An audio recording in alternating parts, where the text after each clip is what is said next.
The National Weather Service has issued Tornado Watch number 50, effective until 10 a.m. Central Daylight Time. This watch includes the following counties in Mississippi: Lawrence, Lincoln, Simpson, and Smith. Remember, a tornado watch means the conditions are favorable for the development of severe weather, including tornadoes, large hail, and damaging winds in and close to the watch area. While severe weather may not be imminent, persons should remain alert for rapidly changing weather conditions and listen for later statements and possible warnings.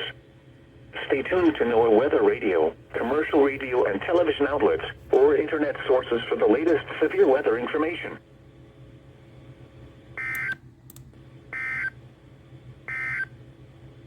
Here's a special weather statement.